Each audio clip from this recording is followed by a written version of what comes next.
All right. So right now in the show, Age of Muses is a Substack page. And you might have also seen Age of Muses over on the YouTube. But there's a human being behind Age of Muses. And I'd like to welcome his first appearance on Grand Theft World. We have here David Gosselin from Canada, all the way from Canada. David, how you doing? Shout out from Montreal, Canada. How's it going, guys? Take off, eh? So Montreal. So you bilingual? You speak English and French? Bien sûr. Of Well, I always used to tease course. Canadians and say you got all the language and half the class of those Frenchies over there. But then I call I myself an met Anglo. French people, and I think Canadians are cooler. So French Canadians in my book rank above actual French people. I call myself an Anglo-Quebecois. So yeah, you got the best of both worlds. I have a little joie de vivre, but I'm still an Anglo. So yeah. An Anglo Quebecois.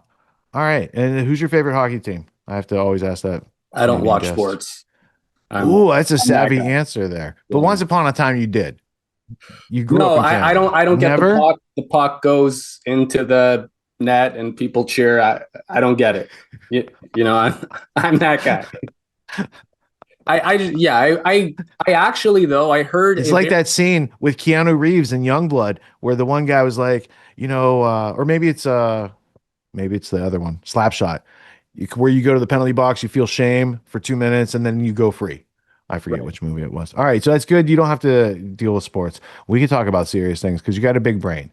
And when I read if I just show the audience right here, here's your X profile: Promethean Renaissance humanist with Schillerian aesthetics and Christian characteristics. Yeah, I said to the crew, I was like, I know exactly where he's coming from. That's a very accurate description. I get you. So you're friends with Matthew Arrett and Cynthia, and you live in Canada, and you probably aren't a stranger to Schillerian writings of any variety. no, and I'll add one thing. I decided to pull it up because Jeffrey Steinberg, of all people, this is my executive intelligence review press pass No from way. like 10 years ago. So I cut my teeth with executive intelligence review. It got me into all sorts of weird and crazy conferences back in the day. And Jeffrey Steinberg was the guy who actually gave me a briefing before I went to a Canadian Defense Conference where I met with General Mattis. I argued with the head of the Bank of International Settlements. I got into all sorts of debates with and upset a few panels. It was a lot of fun. But yeah, so Jeffrey Steinberg, I'm very familiar doping. That's, yeah, shout out. So when did you start learning about such topics? Well, to be honest, I mean, I guess I'm a bit of a alien in the sense that I started getting into the stuff when I'm 17. I'm 35, so I don't really know much else in that sense. Like I was lucky, I didn't really get through much of the education system before sort of learning about doping and all these things, and that just kind of that changes your perspective, and that's a It double-edged does. sword. It I do. does. So, like, what's your family history and upbringing? Did you have other people that were well read and like knowledgeable about the world? Uh, because this No, would have all been a no, shock to the people I grew up with. no, it was just thanks to first running into kind of executive intelligence review material and then getting more into the question of culture through the Schiller Institute, which was also associated. And so that's what ultimately, fast forward, I started my own sort of cultural enterprise, which we're still building. And now I feel pretty good. I do think the culture, right, and the control of the counterculture, that's a big one, right? Because it's a lot of people, it's popular to critique the culture and woke culture and all I was that. just thinking about I have like a purple covered book called The Culture of Critique, I think, that went with a whole bunch of other really interesting writings that go with this area. But now Yeah, my I'm like, brain's looking for where it might be in the studio. people lament that, there's a lack of culture, but then you find few people that are actually trying to create new culture and kind of recapture the spirit of the classics. Like, what are classics, what do new classics look like today, right? So I publish a lot of different writers, poets. We're like doing short stories now, and now that I'm doing films, I'm kind of adapting all sorts of things So, and I'm seeing a lot of younger talents emerge as well. So I do think, there is some promise for Gen Z, and the normies are in an interesting situation right now, right? Because it's kind of hard to, like, yeah, conspiracy theories right now, like, it's hard to be a normie in 2026, right? But the question is, how do you, I don't want to use the word initiate, but how do you introduce people into this new perspective, right? That's a bit more nuanced without people's brains kind of like falling out of their heads, right? Where they become like, you get the Q-tard phenomena, right? Where people fall into these conspiracy rabbit holes. And more often than not, if you don't have the epistemological, philosophical, or spiritual foundation, you if you skip steps, you might be better off not having that knowledge than if you did, because it gets, what do you do with it? Like, do you quit your job, like break off your long-term relationship and just get into, take psychedelics, and next thing you might end up Amazon drop shipping. yeah, yeah, or like sell, get peptides and, like, I don't know, grow a tumor on your neck or something. Your point about the argumentative, like it can be really convincing these days with AI and footnotes and stuff like that. I was just watching Coleon Noir he's a gun lawyer and advocate, and he was saying he was getting critiqued by someone who has like military experience, and then he had to go and set it right. And he said the dangerous part was, to the average person out there who doesn't know any better and who's not a lawyer, they don't actually understand that the guy's wrong because he came with these notes and footnotes. So, to your point about understanding the epistemology, the philosophy, and the spirituality of the interactions and how to move forward with that, I think is a good three-legged stool for understanding and interacting in the environment. And so, my first question, I guess, at this point would be, were you public schooled or private schooled, or what was your upbringing and education like? Because, Really just normie, public, regular yeah. school, regular high school. I went as far as like CJEP, which is like, I think it's just senior years in American high school. Hmm. And I already ran into like the Obama sort of is a total puppet of City of London and Wall Street. After that was just when I was getting interested in politics. So I ended up going to a lecture, and they were talking about Bertrand Russell, the impact of science in society. It was actually Matt Ehret who's giving it. I mean, this was years ago. I was a baby. I was 17. But yeah, so like, once you're exposed to that, you can go down many different roads.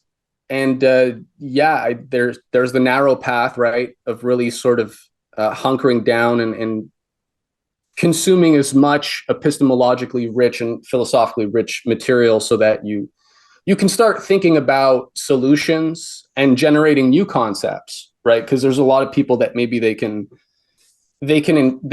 understand the ideas, but then how do you, like, what do you do with that? And so that's what, I guess, that took a while to kind of get comfortable in how do you actually intervene. And all that to say, that's why I think culture's kind of the key, because a lot of people, they're the first access that they might get to kind of higher ideas, the sublime, and, like, dealing with these higher noble questions. Culture is a way that they can do it safely, right? Like, if tragedy, that was the idea of Greek tragedy, where you can see these lofty ideas played out on the stage, and it's a tragedy. So you get to see firsthand what stupid looks like, right? If you're in a position of power or something, and that's played out on the stage rather than people playing it out in real life, right? That's really the idea of tragedy. So this idea of getting people to having kind of transformative experiences where they can internalize the ideas, right? And they can develop a visceral connection. For a lot of academics or people who go through the standard education system, they'll encounter Plato, they'll encounter philosophy and epistemology, but it's very academic, right? Beauty, truth, goodness, these are just abstract concepts. They don't have any visceral relationship to them. And that's what's needed, right? If you're actually going to go up against these big questions, right, of evil and what do you do, and how do you intervene on a tragic culture? That's where classical culture, I think, gives people the muscle and the soul to remain creative, right? And use their imagination, right? Not just be stuck in, there's a lot of dark realities. We're in a pretty dark reality, but then for a lot of people, they conclude that therefore the world is fucked, we're fucked, and da-da-da. Then you either get into looks maxing or become a day trader at 11 so that you're not cooked by the time you're 18 and you can still buy some property, so it Yeah, I gets don't think they see that it's cyclical, right? And that when you were describing the need for people to understand class and culture in this higher way, I was thinking the reason it's not going on is because they've foregone the lower way. Before you can understand, Greek tragedies and comedies on stage, you kind of have to understand narrative embedded with education or a moral story to prevent you. So what you were describing is like that being transmitted on stage, but the simplified beginner version of that is like Aesop's fables. They're also stories with morals inside. And the fact that our society kind of doesn't have that common sense, like to prepare before something happens, like the boar sharpening his tusks when it's not at war, and the whole question and right. answer. So all those types of stories are lost on a public right now that think like TikTok is where they need to be instead of just understanding how to run your intellectual self-defense and how to provide for yourself without plundering somebody else's production and taking away their freedom. And so I think those lower levels, if we put a first floor on, your second floor there sounds great. But most of the people that can do the second floor that you're talking about, the upper, like when you say epistemology, the audience that understands what we're talking about, right? When we say epistemology, they have their needs met. Their rent's paid, they got food, they got oil to heat the house, whatever, right? Now they got spare time to take on these other type of challenges intellectually.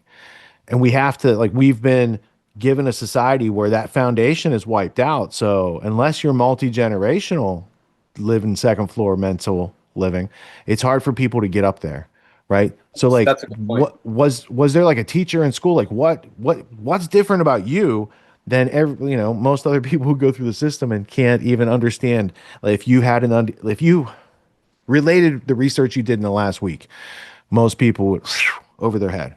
So you'd need a specific group of people. You'd need to talk to the Matt Eretz of the world and his wife and whatnot, right? Yeah. So what was it for you that helped make that transformation?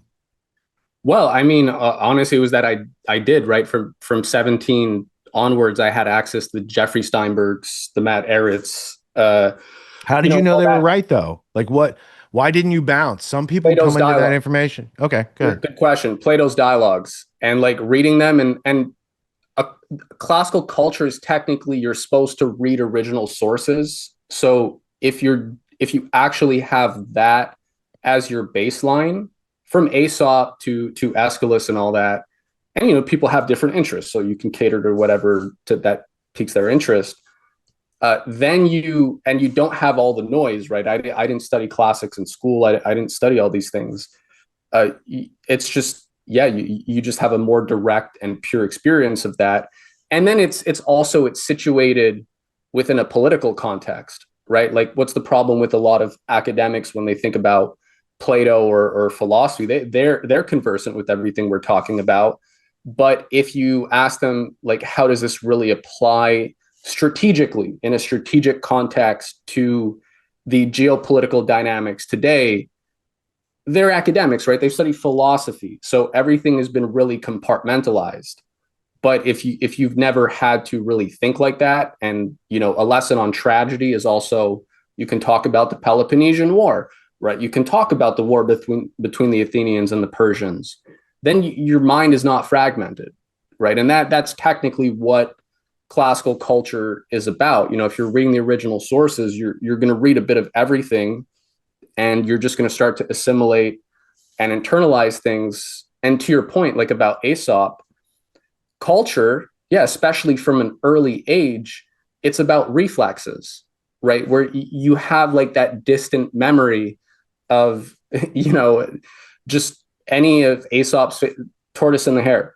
I like the tortoise and the hare, right? Slow and steady wins the race. I've told myself that many times. And, did that direct. There was other things that kept me on a kind of narrow, long term sort of vision. But yeah, it's there. So if people have these little memories and these anchors, that can have a qualitative effect down the line that's hard to quantify, right? It's not a quantitative question, and that's what culture does. It's very nonlinear, and how it's going to change people, how it's going to affect their ability to think and wrestle with paradoxes without kind of like chimping out or freaking out and be like, well, there's a paradox, right? We need to be in that state of aporia, I think they call it, and you just have to wrestle with that.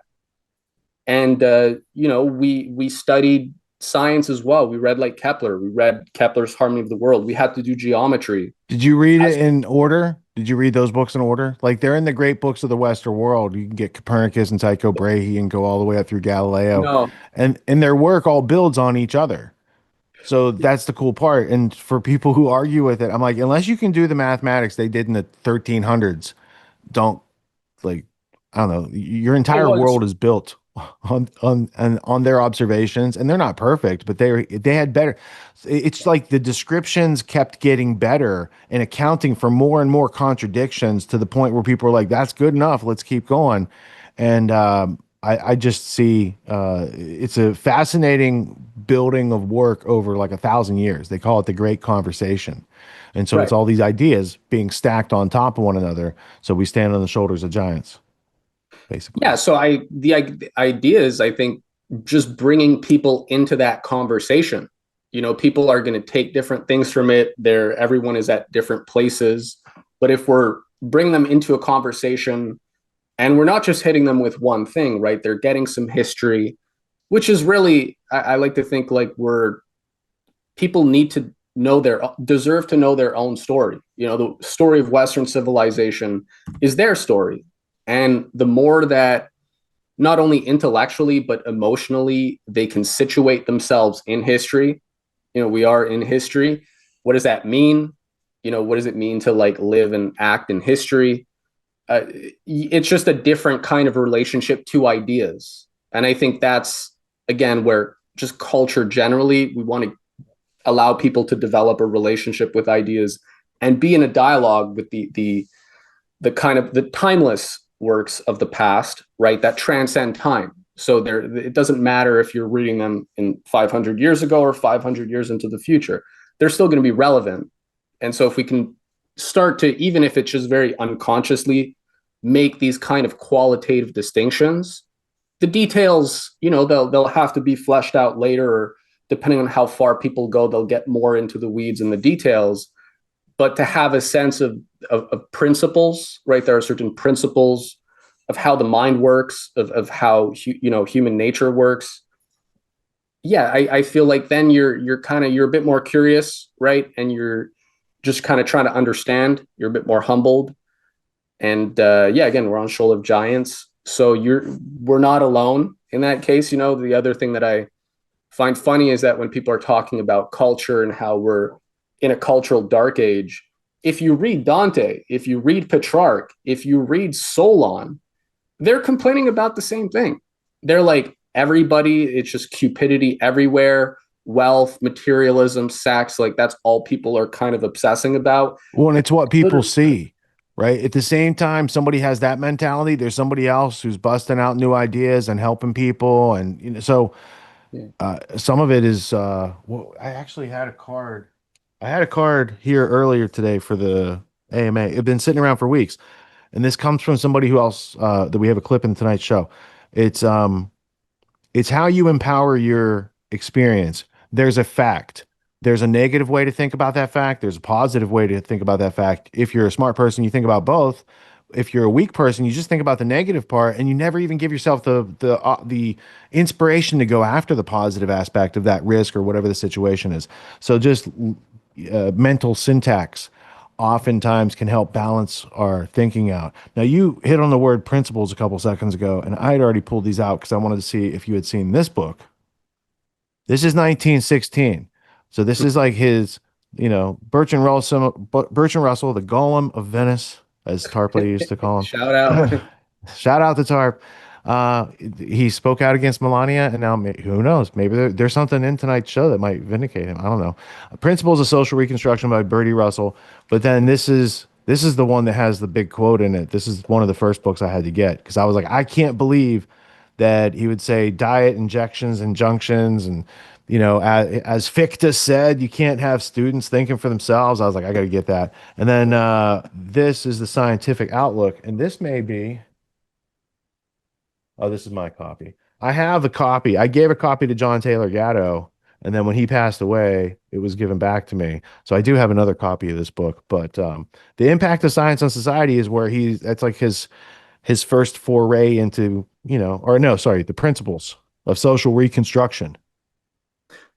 He's not saying here's how society is constructed. He's saying here's how we can reconstruct society. In 1916, there was kind of a world war going down back then, big topic of the time. So anyway, I just wanted to put that on your radar since you seem to be studious about his other work. Yeah, I read the second two. I didn't read the first one actually, but yeah, I read the second two, and now I have actually The Roads to Freedom by Russell, because that's where he talks about anarcho-syndicalism as one of the ideal paths to freedom, which is very fascinating. I mean, and this could get me, or I mean, some people might not like that, but I would observe that in like alt media, there is kind of an anarchistic ethos without maybe being fully conscious, where a lot of people are kind of like into, we're going to build this autonomous community and these like separate kind of systems outside of the technocracy. But I mean, I think that plays into what Russell was thinking, in the sense that the ultimate imperial feudal system is very decentralized, right? There are no nation states. Everything is fragmented into 1,000 different pieces. And so I feel like there's a lot of, I saw somebody said like government's not the answer. Okay, but that's a bit simplified, right? If you read Lincoln, or if you read Alexander Hamilton or Treaty of Westphalia, if you don't have nation states, we are fucked. Like the nation state is primordial. And I think that, yeah, there's kind of an attempt to, the anarchist ideal is where You're it's touching kind of on the scary. taboo of the utopian ideas, bro. And then I It's have like to it's explain to people, utopia literally means nowhere because it can't exist. And right. so you're born into a world where governments already exist. They have nuclear weapons. There's other like factors in the equation that be solved. And so like taking it and simplifying it and saying none of these other things exist, we can solve it over here with just no government. I'm like, that doesn't fit the equation that we're actually all living through right now. So I agree with like, if you read Larkin Rose's book, The Most Dangerous Superstition, on paper, that makes total sense, and we shouldn't have that. And mature adults don't need to be ruled by other people who were not put here to rule us. Mhm. In between me and God is no man, right? And a lot of people around the planet have some version of idea of philosophy that has that seed in there, right? So in a world that's imperfect, where there's already 1,000-year, secret society corruption cabals and stuff like that, we need to interoperate, live our lives, push back against that, turn it down from Spinal Tap 11 down to like a 2, right? Evil's always going to exist. I don't think we can like eradicate it, but we don't have to let it run roughshod over our whole society like it has been for the past 100 years. And they've done it effectively because people understood how human beings work, praxeology, propaganda with Edward Bernays and you're ruled by an invisible government. All that stuff was going on because people believed what they saw, from Walter Cronkite to Dan Rather to Tom Brokaw, and the internet has kind of broken all of that. So they're leapfrogging. They're trying to get to like AI overlords between them and us, and And we can do what? well, I think one of the other keys to observe, and playing into that, one of the biggest sort of psychological repatterning and deconstruction techniques is it's demoralization, right? So if you convince people that got like this, what is Curtis Yarvin? Where are all these Peter Thiel and what are all these people kind of pushing, right?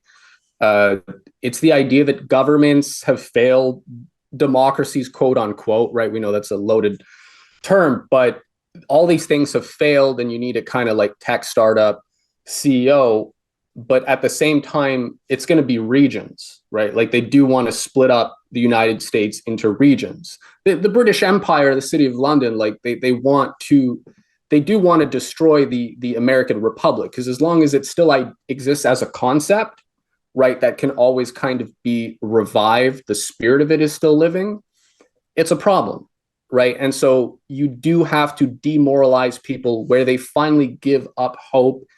You stop worrying about your freedoms. Like people will actually kind of have a nice warm feeling that they don't have to fight for their freedoms anymore. If they fall in line, they'll be okay, right? Nobody will give them any trouble.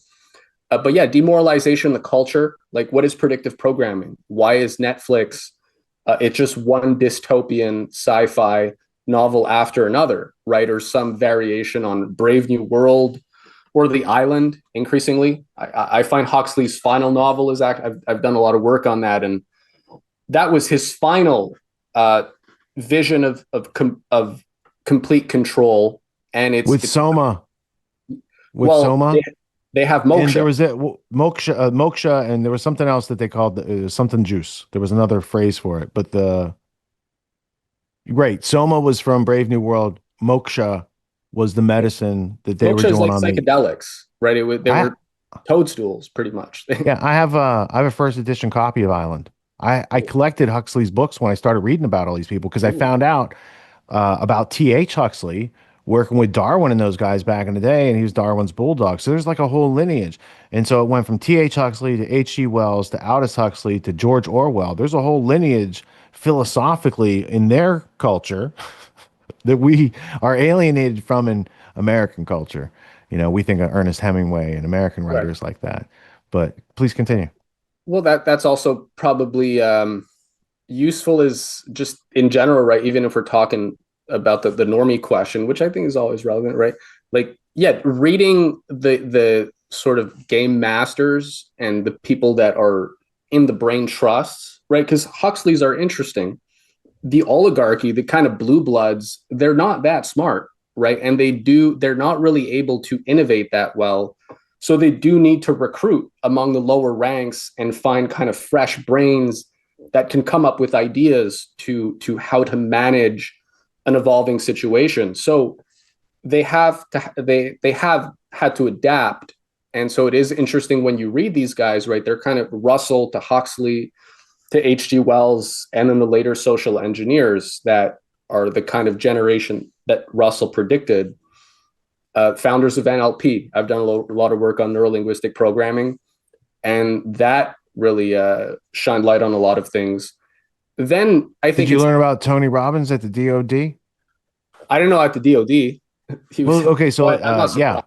Yeah, this is like a DARPA thing back in the day. So I was averse when I found out about neurolinguistic programming because I was like, holy shit, people can hack your mind with words. Right. That's not good. So like you better be like double think, double like put a buffer between your ears and the world and like so then I was like, okay, but that's a fact and we can also see what's the positive of it. So I found out that people use NLP for like self-programming and when you're doing it and you're not violating anyone's volition, fine. I don't teach it and I don't use it. I've never found it necessary or interesting beyond that, but I was interested in the intellectual self-defense capacities because I saw Darren Brown do the Russian scam where he walks off with the dude's stuff, the wallet, the guy just hands him everything because he did a pattern interrupt. So I studied how it works. Like Yeah. you interrupt a pattern that someone does thousands of times a day, and then it's like screws with their programming. And when he did it to the guy the second time, I was like, "Do you think they just scripted this to make a video?" And I was like, "No, I bet that's actually going on." And I Yeah, I know. watched a bunch more of his stuff. So that was like 20 years ago. But yeah, that was my interest. And I don't use it or practice it, but I know people that, they use it for self-treatment and stuff.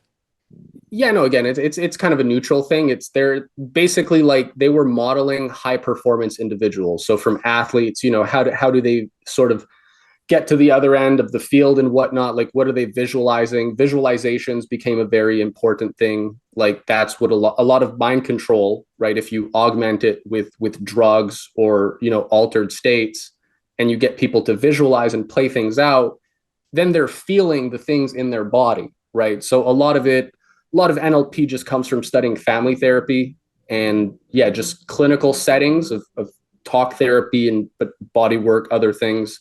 So all that to say that the Huxley and social engineering stuff, yeah, it evolved into neurolinguistic programming and psycho-cybernetics. So cybernetics was expanded into, again, it's feedback loops in terms of visualizations. So you want to be successful.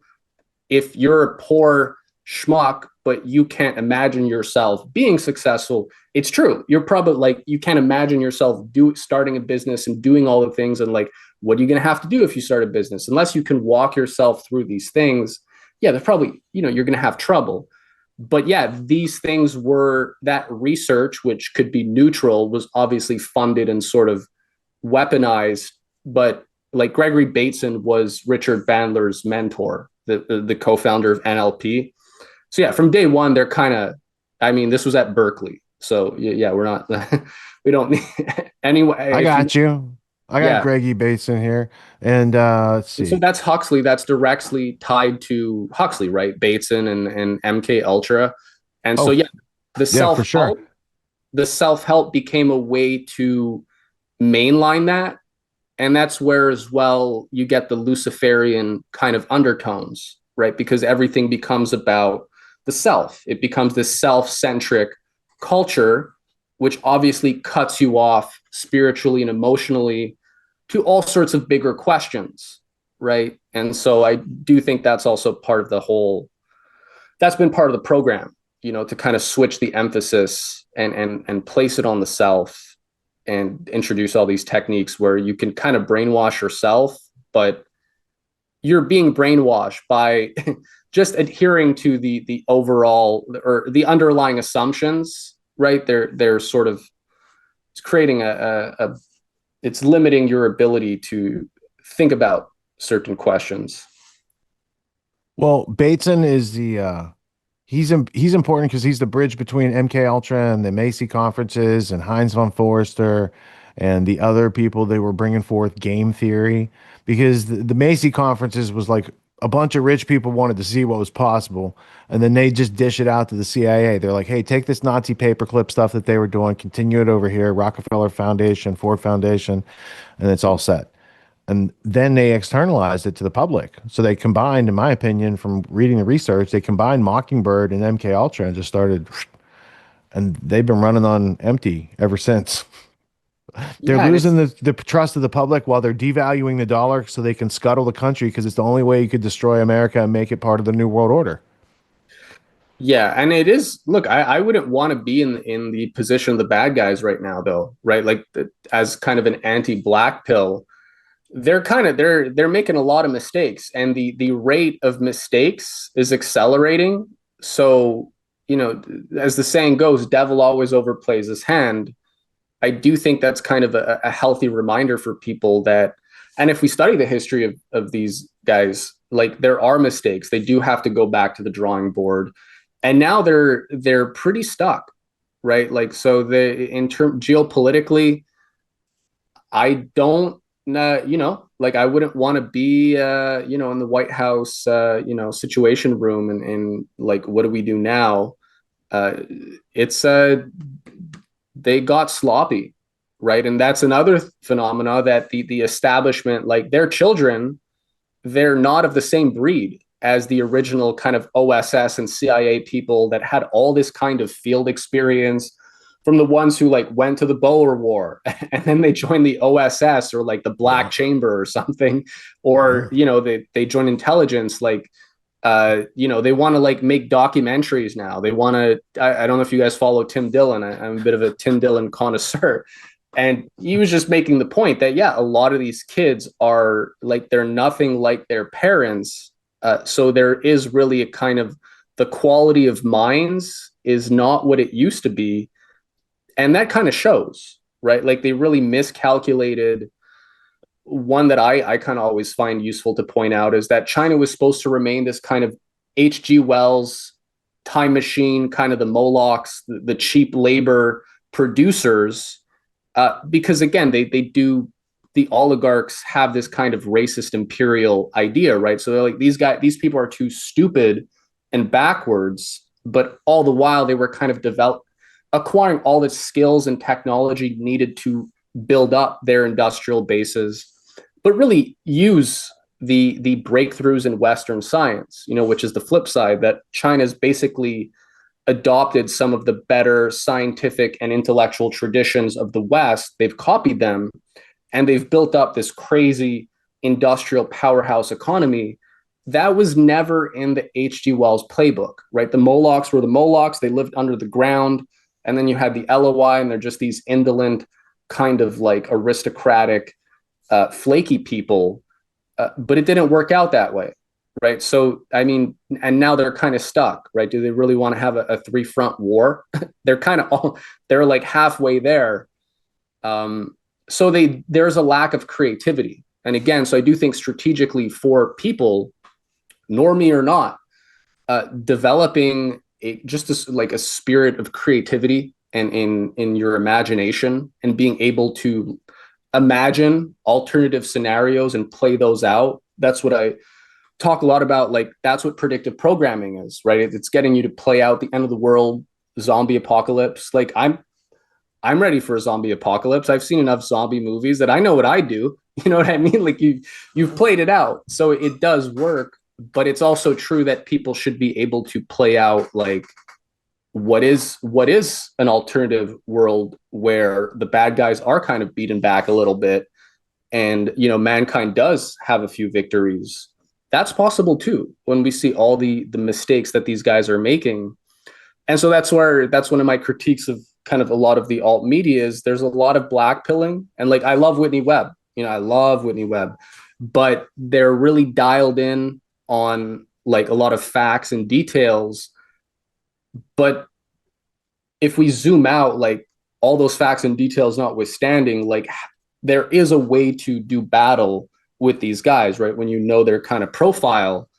So she's not really, they've got big podiums, but they're Well, not. I don't think she's black pilled. I think that's a label that's gotten hung on her part. Yeah, and I don't want to they be make that guy. those AI clips of her, right? But to the point, I'm glad you brought her back up, because right at the end of the clip, when she was talking with Jimmy, she said a name. And this is a very powerful name out there because he's influential with Peter Thiel and intellectual, blah, blah, blah, blah. So I'm just going to put it on screen. I'm going to read something from a Google search because I live in Connecticut and I moved here in 2004. Okay. In 2003, pipe bomb explosion at the Yale Law School involved Norman Yarvin, the older brother of Curtis Yarvin, who was investigated as a suspect after authorities discovered gunpowder, pipes, and drill bits in his Hamden, Connecticut apartment. Norman Yarvin, a former Yale computer science employee, denied any involvement in the bombing, claiming the materials were for reloading his guns and home repairs, and no arrests were ever made in the unsolved case. While Curtis Yarvin, also known as Mencius Moldbug, is a prominent far-right blogger and political theorist, the search context does not link him directly to the bombing, only noticing his familial relationship to Norman Yarvin and their shared interest in technical and political aspects. The investigation involved 5 law enforcement agencies, searched multiple homes, and eventually cleared other suspects like Vincent Pergolotti Jr., but the true perpetrator remains unknown. Now, that pipe bomb detonated May 21st, 2003 in an empty classroom at Yale Law School, damaging 3 rooms but causing no injuries. Norman Yarvin's status, he was investigated after a burglary at his home, revealed bomb-making materials. So that was the other interesting part of that case. His home was burglarized, and that's where they found that out. So I knew that name was associated with an event here in Connecticut. I hadn't heard anyone talk about it, so I wanted to look it up.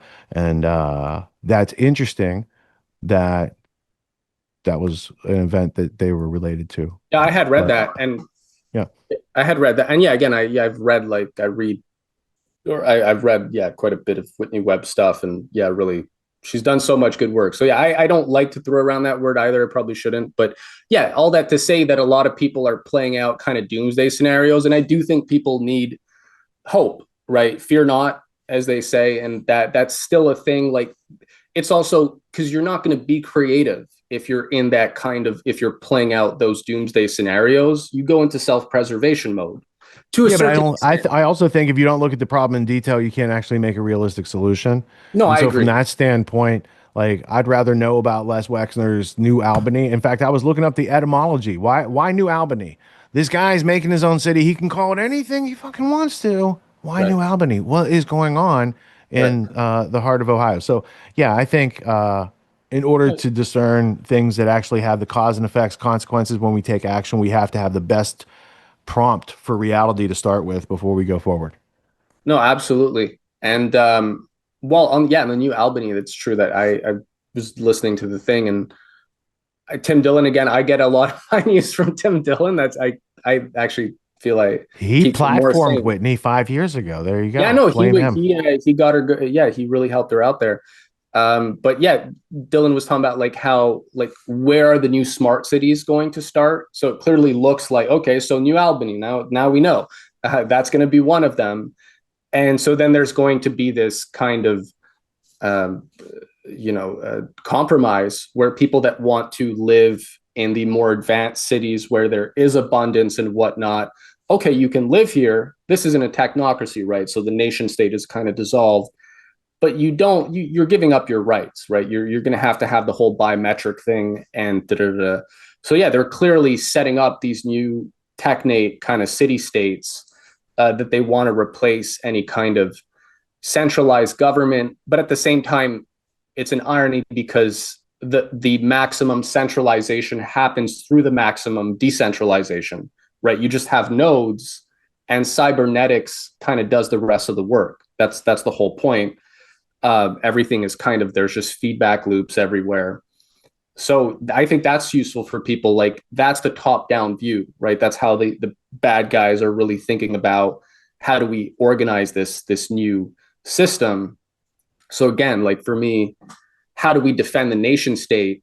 You know, the weak points of the empire right now is their banking system, is their industrial base is lost, and it seems like they're having to make compromises, right? Even in Canada, they're talking about building our way out of this crisis because they know, right? But that shows that they know that growth is the way that you actually kind of create the abundance and economic wealth.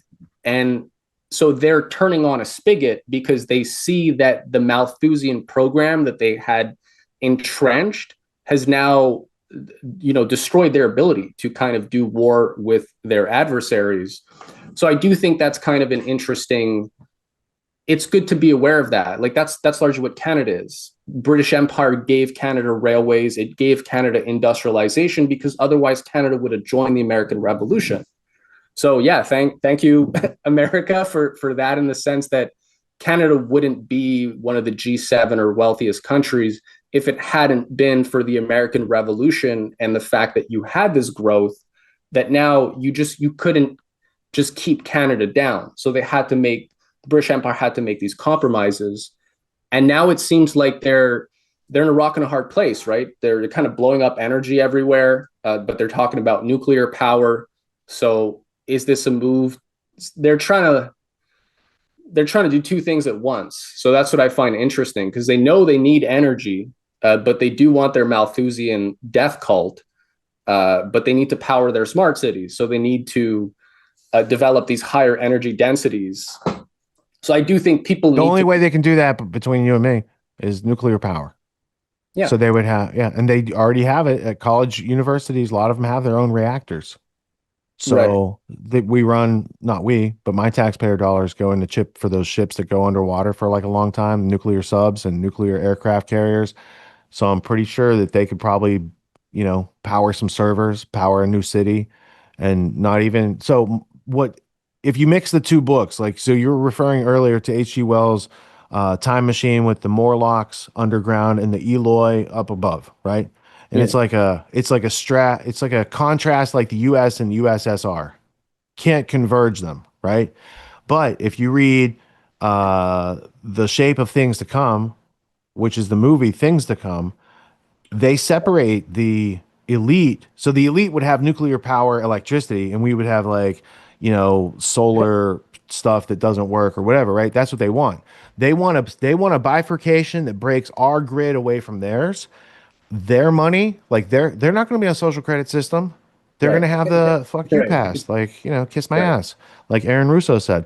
So they want us. So so going back to the technological technocrat people, right? Yarvin, Thiel, all the other guys in that coterie. What they I don't know if they did it on purpose, but there's been people who've been trying to destroy America and specifically like the Constitution and our Bill of Rights, that sort of thing, right? Well, if you come in with this AI layer, makes all that stuff obsolete. All that stuff. Now these other people are in control. All these rights that your forefathers fought and died for no longer amount to a hill of beans in the social credit score milieu where you can just be debanked, deplatformed, et cetera, because they don't like who you're talking to or doing an interview with or write what book you wrote, these sort of things, right? So seeing that and seeing they can't change their plan, that's not black pill. It just says like they are committed and they can't turn. But we are small and nimble and we can head them off at the pass and we can do all sorts of things because they haven't got to the goal line yet. Yeah. I think that's all the white pill we need. People are like on the hockey stick exponential, like people are realizing and taking back self-responsibility and actually saying, you know, the things that have been going on should no longer be tolerated if we're going to go into the future together.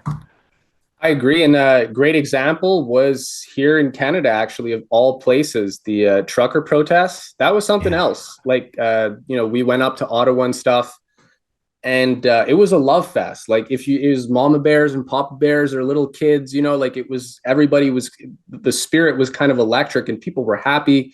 And, there was the establishment really had not been ready for that in terms of, like, there was no ability to kind of provoke violence or anything.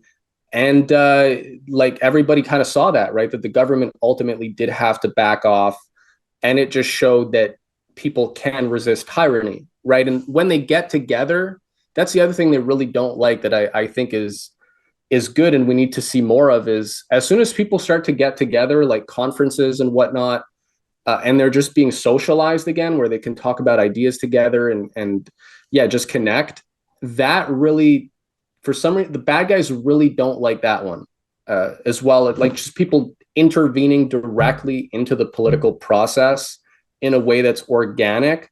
They really always need to get in Oh, there wow. and create something. So the more people are aware of that, and the more people break out of this kind of technocratic atomization, keeping everybody just online and stuff and plugged in. I do think that's a big one because people don't actually like the AI, right? There's a lot of, even I saw like there are some states, they don't want AI data centers there. It's just going to take the water that they already have. And so there's this kind of idea that AI is just going to be imposed and it's just going to be this kind of clean break. But it looks like people are increasingly going to get a bit more feisty about that. And yeah, I hope to see more organic. I don't think the No Kings protest was organic, but it would be nice to see protests that actually kind of happen organically, where you do have natural leadership that emerges. That's very nonlinear, and I think the bad guys know that it's hard to predict how that happens, and they can get caught off guard there as well. So You yeah, I can't mean, control the natural mystic. That's what you're saying. Yeah. So there were people in the past, like I was thinking, I had said to my wife a couple days ago, I said that, Forrest Gump is like this, he's the CIA ride along. He sees all the stuff, like, but had nothing to do with it, right? And then I had said they shot that poor man because he talks about, several times in the movie, somebody stood up and did something right, and then they got cut down, right? right, And so I was thinking about John Lennon writing that book, or he wrote a song, John Sinclair, and it was protesting. John Sinclair got 10 years for smoking a joint. And it went, and he named the judge in it. And I was like, as soon as he named the judge, that put him on a list. And then he didn't take the honorary thing from the Queen and stuff like that. And then he got killed by like some CIA guys, right? Uh, Also, there's been other people who stood up and made various protest messages that got people together. And we were talking about one in the pre-show. Bob Marley back in '76, Jamaica was about to do civil war, and mm, he held the like a concert called Smile Jamaica, and mm, so like people didn't want him to have the concert. Now, he wasn't what we as America or Canada know as Bob Marley quite yet, but he was like on his way up, right? mm, So they don't want him to have the concert, and they send gunmen to his house with his family, and they shoot his wife in the head outside in a car, and they shoot him in the chest. Now right, she miraculously, her life is saved because she's got dreads, and they're wrapped tight, in this fabric, headdress they wear, and it prevented the bullet from creating catastrophic damage. So she's hurt, but she's still alive. Bob survives. 2 days later, they did the concert. And then he wrote Exodus and all these other songs. And so that was a man writing music for a specific movement that applied to people around the world to get together against some of these forces that are still being fought out there. And sadly, after that, they couldn't kill him straight up and make him a martyr. So he died of cancer. Right. I didn't actually But know that story. That's interesting. That yeah, I didn't know that he did all that. That's fascinating. And yeah, it does show though also really kind of why they had to create the counterculture, right? Because the music and the art, it does have a way of speaking to people about all the things that we're talking about in a way that, yeah, has a very powerful and transformative effect. People may not be debating epistemology or whatnot, but they'll be able to respond to this question of principle, right, of universal justice and all these things in an organic way. And yeah, I think we definitely need more of that. I think that's why culture is important, and the bad guys kind of know that. So they do a lot of work to churn out all this, dystopian slop and kind of Luciferian or Gnostic, Lady Gaga style pop. But yeah, like artists and creative people should definitely, yeah, they need this identity, right? I think the identity of people, the demoralization has snuffed out this kind of identity from people where, yeah, there is a role to play, right? In creativity and leadership. At the same time, knowing the things that we're talking about, like we need people who can do that. And that's where I think gets interesting. In these dark times are often when actually culture does get more interesting. Art does get more interesting. If we look historically, again, the Greeks, Aeschylus, Dante, like they weren't in great times. These were very tumultuous periods. you And need yet, the dark in order to appreciate the spark, as they say. I mean, you really do. Otherwise, as Tim Dillon again, he talks a lot about how money and abundance has this anesthetizing effect. And so, under the Brave New World system, people really were checked out, right? It's the 80s, you got your fucking Mustang or your Camaro, and it's a beach party or whatever, and but now it's like the abundance has been taken away. So people are kind of lights turning on, especially for Gen Z. I do think like the younger people, Gen Z is very interesting, right? They know that the older generations have kind of dropped the ball, the boomers, I guess you should say. And yeah, they're a bit more cynical, but they're much more kind of realistic. And I do think there's some hope there. So Well, yeah, I'm not a boomer, but no, I I have don't them. think, But my parents are boomers, and as someone for whom, I mean, I don't label myself because that negates yourself. But if we're going to talk about this, I'm Gen X technically, right? Boomers kick ass all day, up and down. They know how to do all the things that Gen X people never even thought to learn how to do. So mm, there is a huge pile of wisdom that is going out the door time wise with boomers as they exit. And in a couple years, those Gen X people, my group, Gen Z, millennials, all of them are going to wish they would have spent a little more time with grandpa getting some of that old time hand wisdom work. They worked out things for hundreds of years that were hand down, man, father to son. And then all of a sudden, someone can't use a hand plane or something that's like, this is yeah, thousands of years old technology here, kids. So yeah, appreciate the wisdom of the elders. And I don't see how it helps any of us to label generationally as a derogatory thing, yeah. No, I'm more in the right? kind of again like kind of Dylan spirit where when he talks about Oh, his for sure, parents, sure, sure, sure. I'm not but critiquing you personally. I I'm just saying in general, between two men, like, doesn't this yeah. seem kind of strange? Instead of like revering our elders and like, paying them back with our competence learned from their education used to be a thing, and it's no longer a thing really out there. So It's That's happening in could be. it's happening in Good. the trades right now. Like I'm Yeah. working with a guy right now, general contractor, and he's saying like this is like for all you autonomy people out there or aspiring autonomy people. Seriously, like they're saying like for every 10 of those, older generation people that are retiring, like he said he saw directly during COVID. So everything was crazy. Things were shutting down. A lot of builders, contractors, carpenters, all these people took that as an opportunity to just retire. They're like, okay, I'm just going to retire. And that's where this shift began of just a complete lack of talent, complete lack of anybody knowing anything out there right now. And he said that right now, like as we speak, for every 10 builders that are experts, journeymen, 30-year contractors in their field, there's maybe one. For every 20, maybe there's one coming in that has enough competence to fill those shoes. And so as we move forward here in the next 10 years, oh my gosh, you guys, if you want an opportunity, go become an electrician and learn how to do it. Learn how to wire. I will second that real quick because it's important. You guys, we all depend on electricity. The boomers set up the entire electrical grid. It needs a little maintenance, right? I had a 13-year-old come into the AMA earlier today, and one of the things he wanted to do was become a lineman. I said, climb the poles and repair the lines. He said, yeah. I said, that's a necessary job, and it's valued in every place on the planet right now.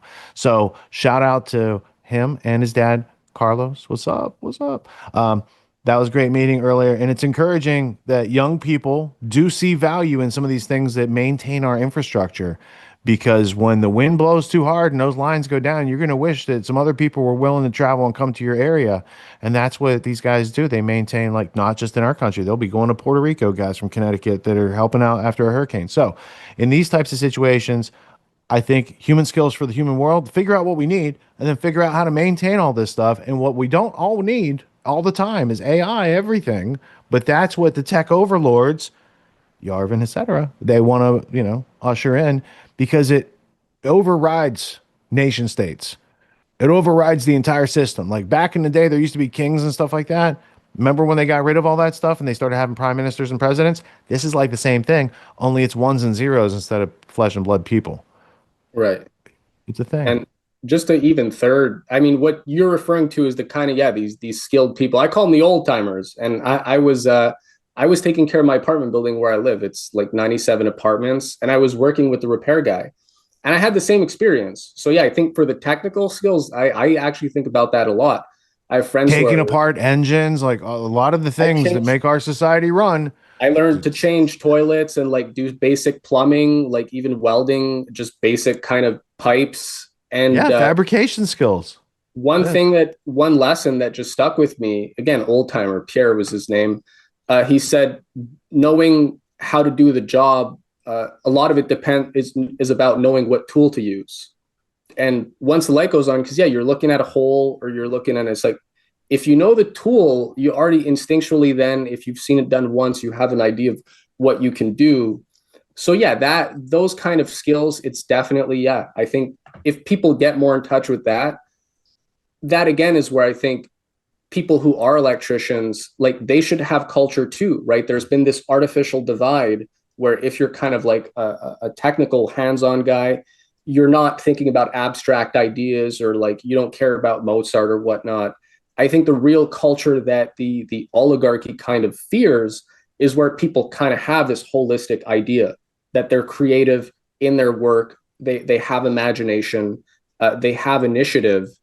And I think some of the old timers and tradespeople have a more instinctual sense of just rejecting bullshit because they know, something's going to work or not. And it's harder for the NDP people there that you guys were showing at the beginning to internalize that. So absolutely. It did not occur to me that when we played that clip, our guest was Canadian. So that was just the universe winking at you.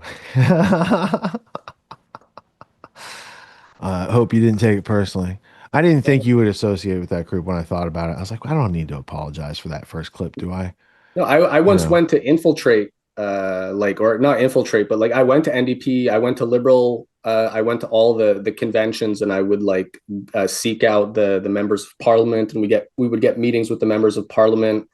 I had given General Mattis at another one of these conferences. I think this was in 2012, and the idea was you have to have a lunch. How are you going to stop these guys? And so I just went up to him and I said, I know how we can stop the war.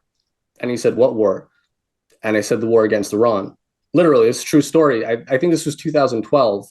And I had a special report on how Britain was pushing for a war with Iran back then. There was something going on with Obama or whatnot. It's a long time ago, but he gave the report to his aide and whatnot. and there were a few other guys like that. So we were giving EIR special reports to these people. It was the president of Iceland. You should have given it to Trump. I don't know he could read though. Yeah, If you formatted it like a McDonald's menu, I think he would be able to digest it. yeah. Unintended. That's what I call these are the checked out boomers versus the old timers. I would never give him the noble title of an old timer. You know, he's kind of more old timers are still in the game. That's the difference. Yeah. Mad respect. Trump is a checked out boomer. Absolutely. Duly noted. Scott, did you have any questions? Well, this is just a fascinating conversation that I was really enjoying there. I really wanted to just give David the opportunity to shout out some of his work. I know you're really proud of the Mystery Babylon video. Well, I wanted to say, yeah, today. if people went to your YouTube page, where would you have them start? Well, right now it's on a Substack. If you go to Age of Muses, there's previews on like I gotta say no thanks. I had to hit no thanks. That's how there we go. Yeah. So yeah, my big projects these days have been the film. So like The Devil at Woodstock is on the whole counterculture. We build on and revisit some of the work of is he like Waldo? Can you see him someplace at Woodstock? No, I'm just kidding. I couldn't resist. Did you ever watch the Woodstock concert? Yeah, when I was young. Yeah. Okay.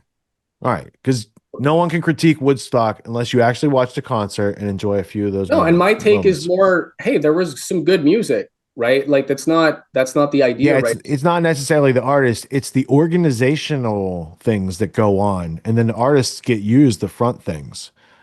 Yeah, and I think that's what's hard for some people when we talk about even just a question of culture. I'll go further. You know, some of the modern pop stars are also very talented, or I wrote a paper, Meet the Artist Behind the Artists, and the artists behind the artists are very talented. Like there's this one guy, Max Martin, barely know anything about the guy, hard to find anything. He's written like 32 #1 hits. You know, he's written for Lady Gaga, The Weeknd, everyone.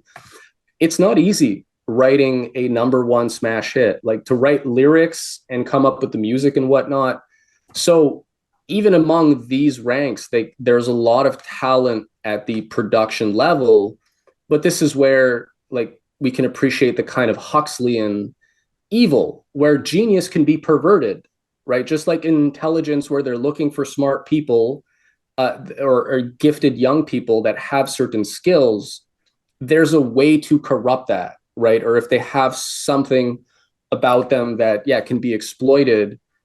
But like genius is always there. Creativity is always there. It's not going away.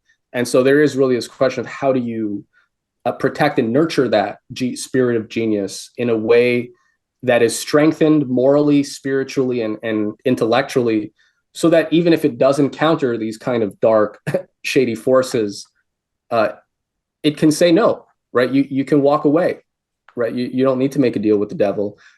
Your life it'll be more interesting in other ways, right? You might not be Katy Perry style, having malfunctions and whatnot on live TV.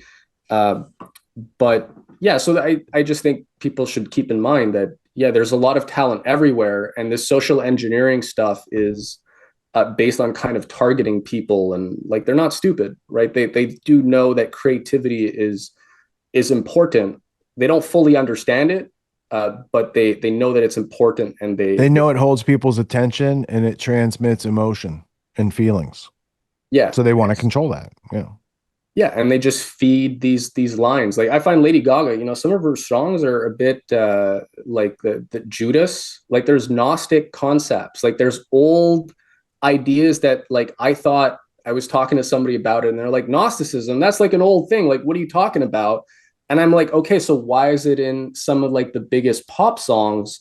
They're talking about like the Archon, like Sophia. It's kind of Simon Magus stuff when she's talking about like prostitute priestess, and she's having this thing with Jesus. That all goes back to Greece and the island of Lesbos.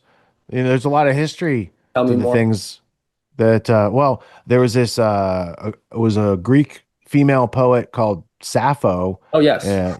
Right. So there's the Gnostics, Gnostic means knowledge, Sophia means wisdom, right? So like there's the literal interpretations of what the words mean, and then there's what these secret societies have like, introduced to people down through the ages. And like Lady Gaga's mentor is Marina Abramovich, who works for the Rothschild Foundation. Yeah, I and mean, yeah.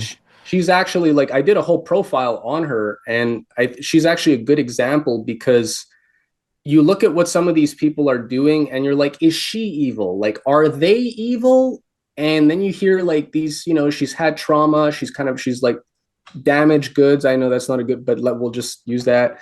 And so it seems like they're guided, right? This is where the NLP stuff comes in terms of you give people suggestions, you use gaps, you create gaps in, what you're saying where it remains ambiguous enough to seem like the people are arriving at their own conclusions, but they're really putting satanic ideas into them.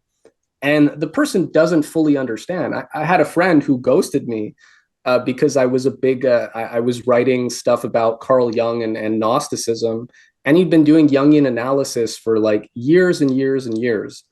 And his whole thing, just to show where it actually goes, because we get this kind of like pop psychology version of it. He had this idea of, he was opening up his long-term relationship with his high school sweetheart, and he wanted to have multiple women living in the farmhouse in their family's estate. And when I was listening to how he was describing it, it's all about, Jung is about integrating the light and the shadow. And so like, you don't judge your thoughts because people are full of shame and like they do all sorts of self-destructive things. So you just have to be with your thoughts and find a way to integrate the light and the darkness. But so basically he wanted to create like a Manson cult light. And that's what his analyst was kind of encouraging him to do. And so these kind of people, Gaga, they've imbibed that, the kind of Gnostic darkness and light. You kind of integrate that.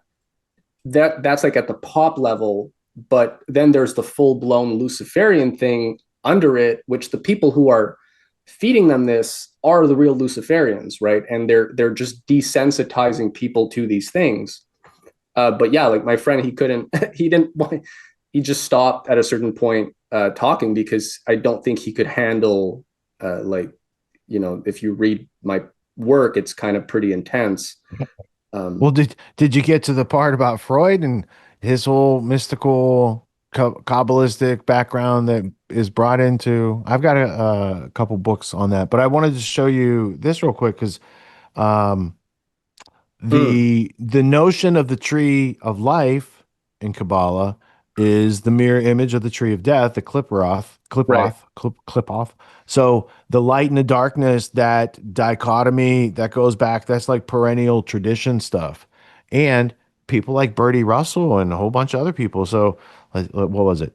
November 22nd, 1963 is Aldous Huxley, C.S. Lewis, and JFK, right? One of them was an executive who might have disagreed with some globalist type of plans going on, and two other guys are known to be in secret societies that worship like the sun. That's like Mithraism, and there's a lot of Mithraic, Gnostic, perennial tradition running around through the Huxleys and the H.G. Wells coterie of like Fabian socialists. And Yeah. also, there's a heavy overlap in that Venn diagram with Blavatsky and Theosophy, right? And those sort of ideas amalgamating back through, early 20th century, late 1800s into the early 1900s. Yeah, and I mean one of the pieces that I wrote is called "Slaying Mithra," self-help, something something, in the Luciferian subversion of the West. So yeah, we're definitely on the same page, and I am bringing that stuff into the film. So yeah, for anyone listening, I would say do check out the films on Substack. The Devil at Woodstock. I think people get a kick out of that because we do some interesting things. I collaborated with one of my poet friends in Texas, Daniel Leach. So he wrote a poem called "The Devil at Woodstock," and that it's a narrative poem, and that shapes the whole arc of the documentary. And there's clips of him reading it at his desk, and then there's clips. We're cutting to clips of Huxley giving his Ultimate Revolution lecture. And then there's the latest one, Reclaiming the Mysteries, which is on exactly that, the kind of just the history of the mystery cults. But yeah, I won't give it too much away. But yeah, the history of the mystery cults is the ancient Egyptian mysteries are interesting in the sense that there's evidence to suggest that like some of these mysteries had a purer form and they were corrupted, and that's kind of what Freemasonry, Theosophy, like it all became corrupted downstream.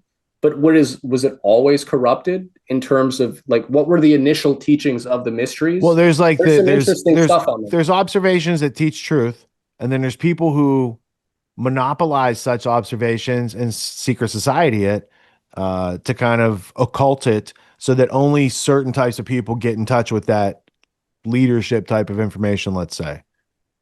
Yeah, well, I'd go even further. This is where they use mystery itself. Like Schiller, we talk about Friedrich Schiller. He has a lecture, The Mission of Moses. So, like, what was going on with Moses and his intervention in Egypt? And Moses was a priest. He was going to be an Egyptian priest. So he was initiated into the high mysteries. So he goes into that, and once you look at then he's comparing with like inscriptions and sais and it's I am what is, and like what was there's an inscription on a pedestal of Isis that is saying something similar.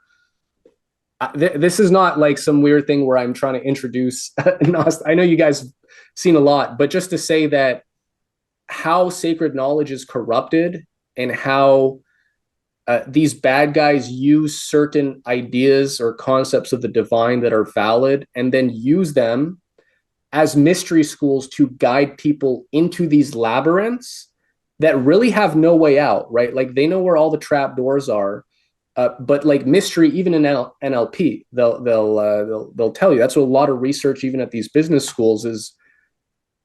Huxley has that line for the permanent transformation of a person.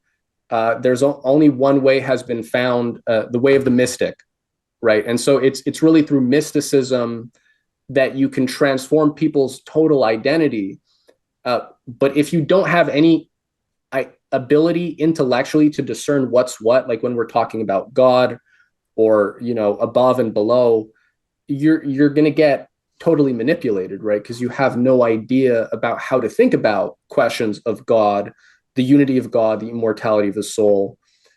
So these bad guys do use certain truths, right? That then but at a surface level, and then they kind of suck you into this other thing. And like all of a sudden you're kind of like at an orgy or you're at a ritual or you're at something, and they're saying this is still the thing. Right. And you're still thinking it's the thing that like the goodness and the justice and whatnot. Like the Rosicrucian manifestos, they talk about like goodness and justice, and it all starts out kind of like maybe Platonic or whatnot. But then they come in with all this other stuff.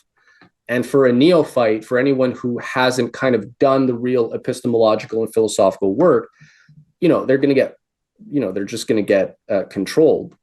But some of these ideas do, they at a time in ancient Egypt, like before you had monotheism, if you were going to teach the unity of God and think about the idea of like a one creator and how that impacts how we understand about everything about the cosmos, that's not something that you could discuss openly. So Schiller's just making the point that initially you would have had to have had orders that taught certain doctrines that couldn't be made public lest it be done prematurely and everything just goes out of whack, right? If you're just going to, and we saw Akhenaten, right? There was just one pharaoh. There was only one time in ancient Egypt in its entire history that there was an attempt to introduce monotheism of some kind. There's different debates about what Akhenaten was doing, but it changed the art. The art got a lot better, got a lot more human and kind of interesting in the emotions. He was erased. Everything about Akhenaten, we only learned about him in like the early 1900s. They found a tomb, and like the priests had erased everything. So it's interesting that like there's always been kind of this war, and that's where I think back to the normie, where it's like, yeah, I don't know about the word initiation, but there is a way to go about introducing people to certain ideas. And it's true that if you say too much, Pizzagate, Epstein, and whatnot, a lot of people, they become like QAnon conspiracy theorists, and they're waiting for like JFK Jr. to come out of the bunker with fucking Marilyn Monroe or something, right? So people lose their heads. So how do we go about that? That's where I think that's what my films are kind of more going towards. And so what are the stories that are important that we need to tell that people can connect with and kind of situate themselves in this broader struggle for truth and goodness, really, at the end of the day. Well, we do have an example of culture later in this episode with Marilyn Monroe and several other things that you just mentioned. But I also wanted to go back and focus on ageofmuses.substack.com. And the documentary in the center is the Woodstock one. Over here on the right, this is where they find Reclaiming the Mystery series, right? Is there just two parts? Yeah, so far two. I'm working on the third one. We're going to go into the Stanford Research Institute and Changing Images of Man. That's going to be a big thing. So yeah, we're at part 2, part 3 within the next month or two. And then in this Babylon series, how many parts are in it? That's the thing, the Reclaiming the Mystery. So Mystery Babylon is part 2. All right, cool. All right. And is this the same Babylon that Bob Marley was talking about? Just edify my curiosity. I mean, it's such a fascinating, interesting topic, right? Talks about Zion. He talks about Babylon. Might have to get all learnified on Rastafari. I want to thank you for staying up. I know, are you in Central Time? Eastern Time. No, it's the same time as you guys. You're still Eastern Time? All right, cool. I never know how far Eastern Time goes these days because they change stuff around. Age of Muses on YouTube, and your Substack was right here. And I went to the Reclaiming of the Mysteries, Mystery Babylon. And then over here on X, you can follow David B. Gosselin. And is there any other links or things you wanted to promote? No, that's good. I mean, yeah, check any one of those and you'll be able to find the films and just take it from there. I gave you a follow because I know how hard it is to get the message out on truth on the X. Twitter, Twitter, the censoring, they've never let me break 900. They would regularly knock off like the few hundred that I had. So I keep it for myself. I chime in every now and then. But yeah, Twitter's evil at this point. I don't know. I don't know what they're doing there, but they're being effective at getting people to still not have a coalesced idea of what's going on and just argue with each other. They don't want us to be friends, basically. Yeah, I think they should just, let us chip away at these things. I think we could chip away. If our words are so dangerous that you have to like ban us and shadow ban us, then I think your ideas are weak. That's what I have to say about that. David, thank you so much for taking a serious chunk of your evening. Thanks for having me, guys. And investing it. And I look forward to talking to you again. And I look forward to watching more of these the videos and following your filmmaking. Thanks, man. Yeah, check out Mystery Babylon. I'm sure you'll like it. It's gonna hit hard. You'll love it. Right on. Thank you so much. Have a good night. Peace. Thanks, David. Great job, dude. Thanks, man. Bye. I've dealt with a variety of fears over the years by facilitating a growth mindset and an anti-fragile mentality. I've learned from mistakes that you haven't even conceived of yet. Now, I can't do it for you, but I can share the resources, the methods, the tools, and inspiration for you to learn how to do it for yourself. And it really is worth learning how to do for yourself because it's a lifelong beneficial skill. It's evergreen. It's never going to tarnish. You're always going to use this. If you're interested in learning more, I host a podcast every Sunday night. We analyze the week's news and help you have non-contradictory views. You actually understand, but you've got to come along for the ride and process the news with us so you have that understanding. I also teach adults twice a year in a 12-week course called Autonomy that is aimed at resolving all the problems I just pointed out with the school system and the irrational fears and the replacement of the rites of passage and the methods you need to have a skeleton key in life and a Swiss Army knife so you can have the tools and the access to do whatever you need to do in this world to bring your goals, to bring your dreams and map them to a truthful reality. It is a simple process, but it is not for those who cling to their irrational fears. So I hope if we have lowered the barrier to entry today, if you see a future you that is more realistic and in detail and something you want to strive toward, I recommend you go to getautonomy.info. Check out the offer as far as what we do for people. I want you to know it applies to you. You can learn it. I can teach it. So I want to thank you all for your time and attention. Peace.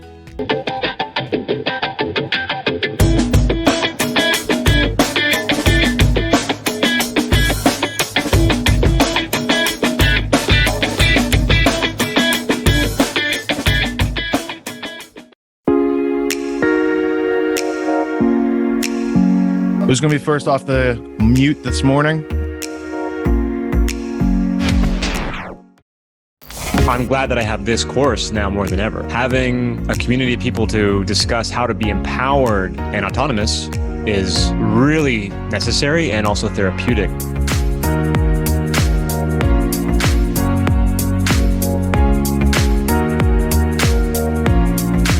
I'm this much scared about the virus and a lot scared of what's coming down the pipe as a result. All right, so first off, we're going to get you away from that fear and that stress that I'm sensing. And I want to get you into the practicality of exercising the conversations you're going to need to have. Have you found that your skills aren't matching up with the challenges ahead? Here are 19 essential skills for success that school never taught you. Get your free copy by following the link below or visit getautonomy.info/19skills.